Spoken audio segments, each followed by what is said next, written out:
ডেস্টিনির ব্যবস্থাপনা পরিচালক রফিকুল আমিন ও ডেস্টিনি 2000 লিমিটেডের চেয়ারম্যান মোহাম্মদ হোসেনের শর্ত সাপেক্ষে জামিন দিয়েছে সুপ্রিম কোর্টের আপিল বিভাগ।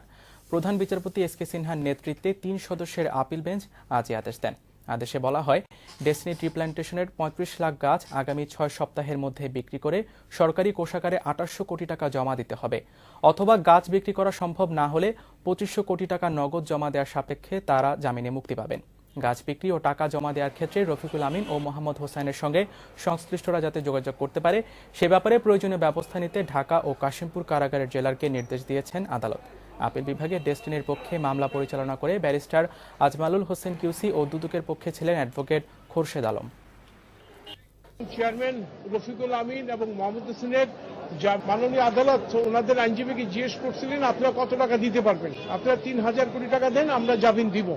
সেই অনুসারে ওনারা একটা আপনার প্রস্তাবনা নিয়ে আসেন। সেই প্রস্তাবনার আজকে শুনানি হলো। শুনানি হয়ে রফিকুল আমিন এবং মোহাম্মদ হোসেনকে জামিন দিয়েছে কিছু কন্ডিশন শর্ত সাপেক্ষে।